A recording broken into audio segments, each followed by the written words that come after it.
Yeah, and actually that'll lead me into a great point here, which I mentioned when you debated Mr. Jake, the Muslim metaphysician, not long ago. I did a super chat question. I asked him, hey, if because he's hangs out with these neo Salafi types, if the philosophy of the Greeks is like no good and Christianity was corrupted by it, why in Quran 112 does the author of the Quran state that God is the one, the absolute, which is essentially word for word what Plotinus calls God? If is that not just Neoplatonism? And his answer was, well, it's we don't believe in absolute divine simplicity, therefore it's fine if that word is that. I mean, I thought it was really kind of a cop out answer. What's interesting there is that Arius himself was influenced by Neoplatonism. So you have this Greek philosophy and, of Right. course, Christian heresy that influenced a lot of the thought at that time. Well, and to the point of Dr. Khalil, when he had his debate with Jake, Dr. Khalil is Neoplatonic, and he interprets the Quran in this very Neoplatonic way, with the pen and the scroll, these kind of being references to the first, second, third principle of the manifestations from God. That's all the emanations and the process of emanation from God. So we can see, even with the Shia and Sufi influences, the Neoplatonic element, as well as even the very sort of non-sophisticated, non-philosophical versions that we find in people like Jake. Like I said, the Neoplatonic thing is really interesting, and a lot of Christians will miss out on that because they're so focused on Trinity versus one versus this versus that. They don't see that, and this is what I like to point out: the monotheism that Jews and Muslims are talking about is the monotheism Yeah, of extreme philosophy. It's not the exactly. monotheism of the Old Testament. Absolutely. By the way, if you look at that text that I've referenced many times from Aquinas, where when he's defending divine simplicity, I think it's the text De Veritate.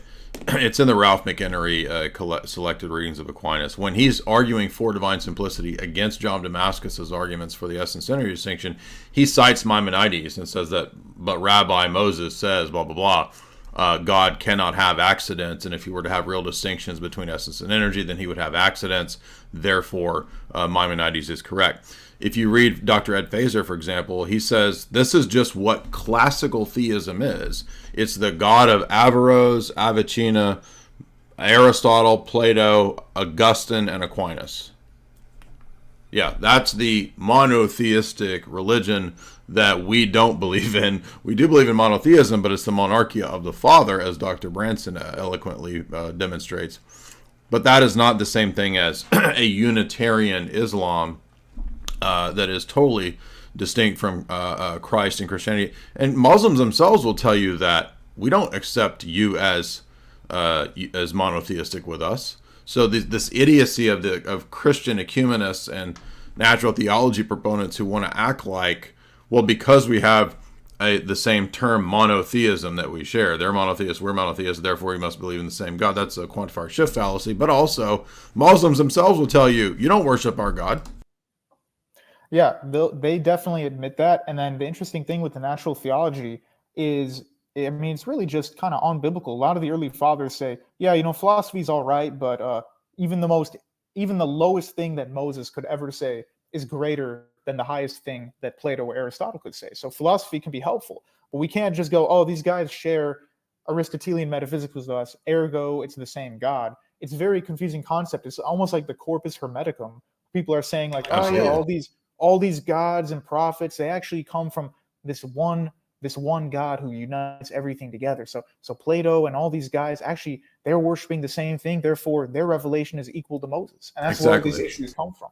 Yeah, it leads to, if you're consistent with that approach, it seems to lead to perennialism. And that what you just described is kind of a Neoplatonic version of perennialism. Why wouldn't we think that all of these things are manifestations of the divine if that's the case?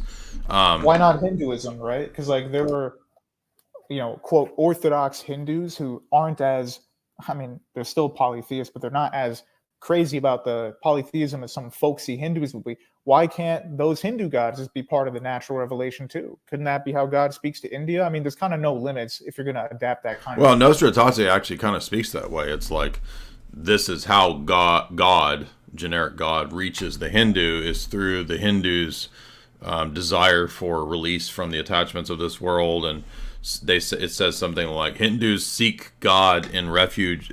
They adore God in refuge they seek God and adore Him in refuge from the ways of the world. So it's whatever the stupid terminology is. But again, adoration is a form of worship. So if they had not chosen the terminology of worship, maybe they could get away with those passages. But that tells me that, so actually God accepts Hindu worship.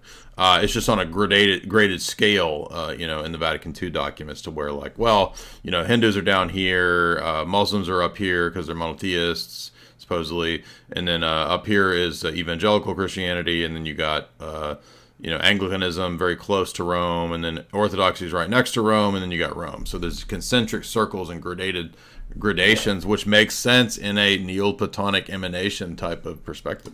I want to ask you a question, actually. Two things really quick. The Hindu thing I was just going to say, the Catholic thing doesn't really make sense to me either. The natural theology stuff, especially with Hinduism, because Hindus have a very extreme form of aestheticism, but Judaism and Islam reject that. So we're just saying aestheticism is not as important as monotheism, like you said, the concentric circles.